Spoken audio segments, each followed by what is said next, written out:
I adore the GameCube. I mean, how could I not? It was the first home console that I owned, when I received it during the holiday season of probably 2003. I spent hours exploring the worlds of Zelda, racing with friends in Double Dash, rescuing Isle Delfino, and playing a myriad of games from licensed third parties that made a deep impression on me. As you can see, I still keep my GameCube and a CRT hooked up in my office to play the occasional GameCube game, or have it running in the background as a power-slurping screensaver of Super Smash Bros. Melee. One of the coolest features of the GameCube in my opinion was the connection between it and the Game Boy Advance. I got my Advance before the GameCube arrived in my home, and the countless hours of playing Pokemon Fire Red and Ruby cannot be overstated. So when I learned that I could play Pokemon battles through XD Gate of Darkness with my party from Fire Red against my best friend, it was mind-blowing. There was something so visceral about games that leveraged the GBA as a secondary controller with its own screen. One of our personal favorites was without question Rayman 3 Hoodlum Havoc. If you connected the GBA to the GameCube, you were able to play several minigames that relied upon that connection. One of which saw you building a bridge out of Tetris pieces on the GBA as the other player controlled Rayman racing in a shoe. It makes sense, don't worry about it, to reach the far end of the level. As the speed of the blocks would increase, you'd carefully need to collaborate and coordinate with your friend using the GBA to avoid dropping into the void below.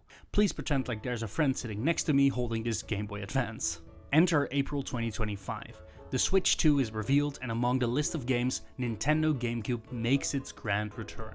It was always more of a question of when and not if when Nintendo began releasing their Nintendo Switch Online Classic series. A handful of titles were shown, including my beloved Pokemon XD, Gate of Darkness, and of course a new wireless GameCube controller fulfilling the promise of the Wavebird for the modern era. All in all, pretty rad, but I kept my eyes out for one thing: an opening.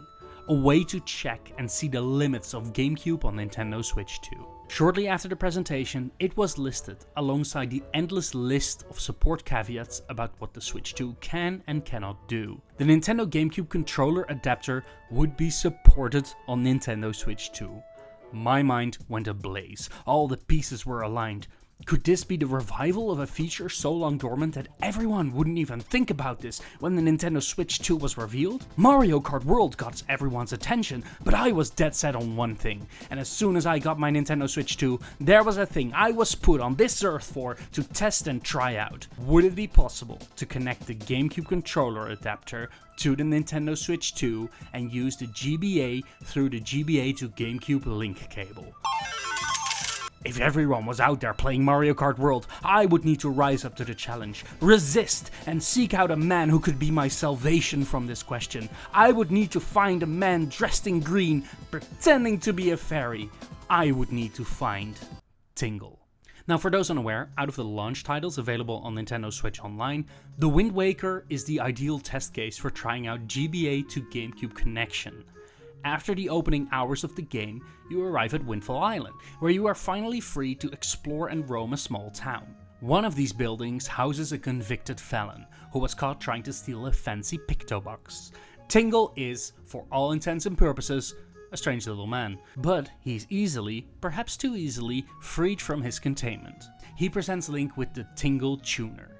This item allows the player to connect their Game Boy Advance to the Nintendo GameCube and have Tingle assist Link on his quest. You can drop bombs, you can get additional information, and even guide the player to secret treasures. Now, the consensus is that while the Tingle Turner is cool, unless you're a dedicated speedrunner or really need a second player, it is really pretty much useless for any major gameplay advantages. But for my quest, it would be the perfect trial. The last re-release for Wind Waker HD on the Wii U, removed the Tingle Tuner for a different item, the Tingle Bottle, which was tied into the Miiverse. Now, unless Nintendo actively changed the ROM for Wind Waker, that Link would be unable to obtain or use the Tingle Tuner, it is easily reachable, and a great method to check if the Nintendo Switch 2 supports the GBA to GameCube link cable, as it doesn't rely on hardware from the GameCube.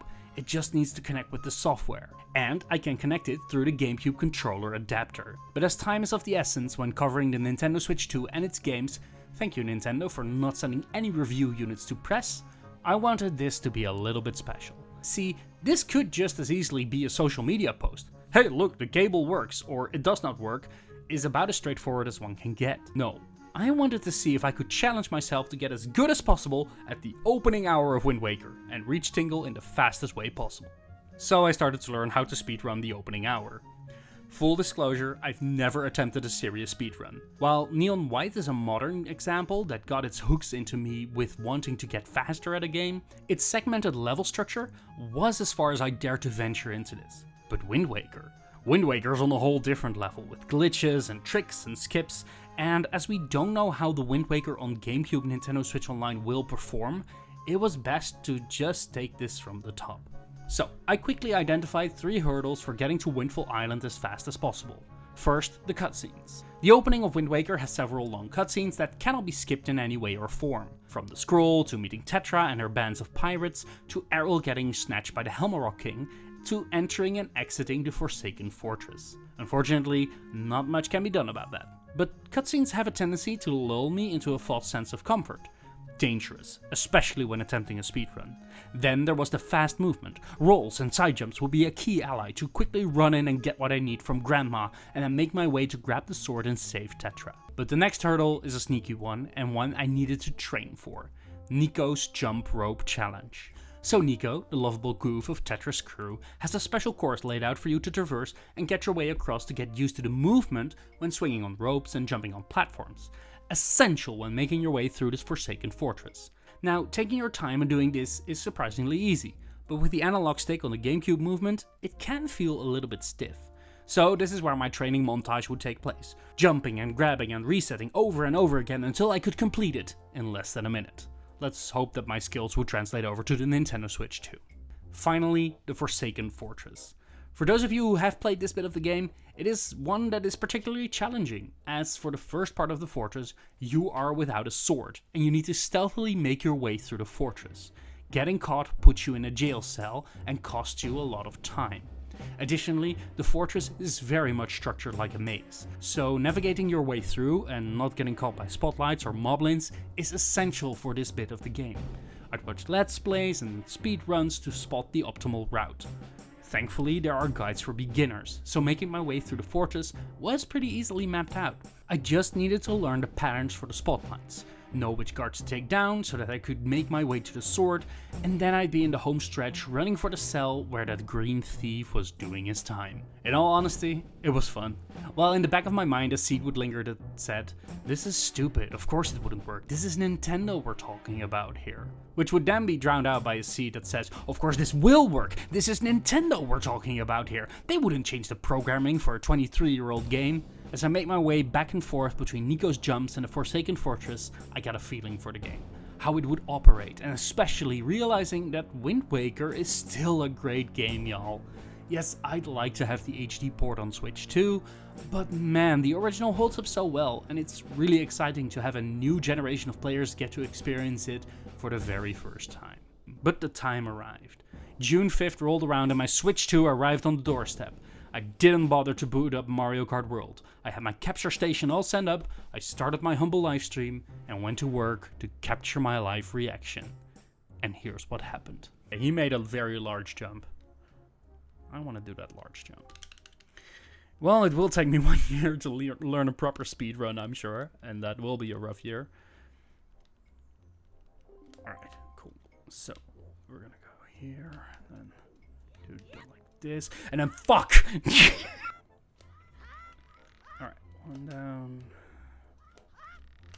Ooh, close. Ooh. Oh no. Oh, yes! Alright, nailed it. Cool, nailed it. First try. Don't worry about that first try. It totally went like according to plan. Please pray for me that this one jump will work out. I just need the one jump. Come on! Shit! So I need this. Fuck me. I'm just. Yes! Nailed it. Cool. First try. But you are annoying too because you don't have weapons and I need to grab a stick. Which I don't need to throw, I need to swing. So let's go here. Cool. Nailed it. That was Jesus, that was exactly what I wanted. Perfect. No! That's not what I want to do. I don't really like free camera, but let's go. Yes, perfect. Perfect. Awesome. Die in this one, right? There you go. Cool. Yeah! Woo! Thanks, Kev. Alright. Door opens. Now it's cutscenes all the way down. Thanks for the heart. As we make our way to him. I'm 50-50 if this will actually work. Like, I genuinely think Nintendo is like, no. But also Nintendo is like, yes. Yes, you sickos. You little freaks. We will let you use the Game Boy Advance. Long journey of 50-ish minutes will lead us to this door. They might have removed the single tuner altogether, we don't know. One way to find out. Let's go. If they removed it, I am going to scream. Alright.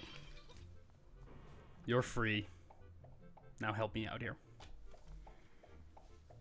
For those curious, I can't use the tingle tuner indoors. I need to go outside to Windfall. So, thank you so very much. Here's Tingle's heartfelt gift of things. Cool him.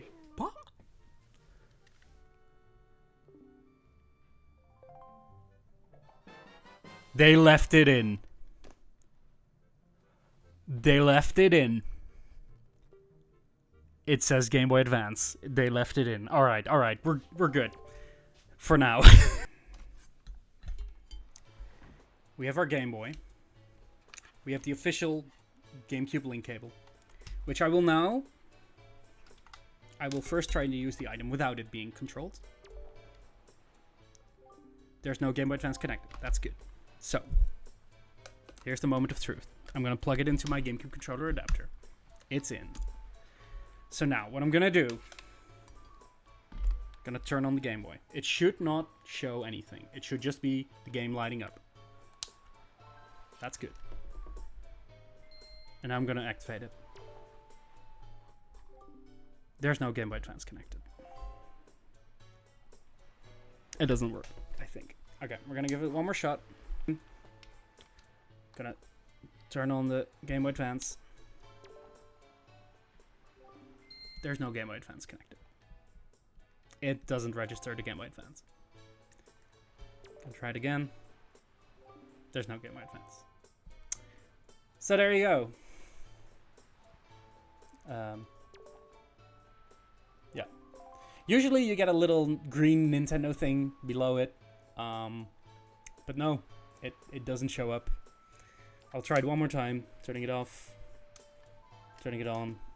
Doing the GameCube. So, what I will do is just for posterity's sake, I will try the other ports. Final port, port number 4.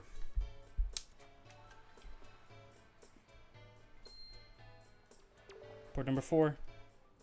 No dice. Yeah. Alright, well, we tried. That's a shame. It's a shame. If I connect my Pro Controller. Right. Hi, Pro Controller. There's no chance. There's no chance in hell. But what if, though? So we're connecting it to port number 1 now.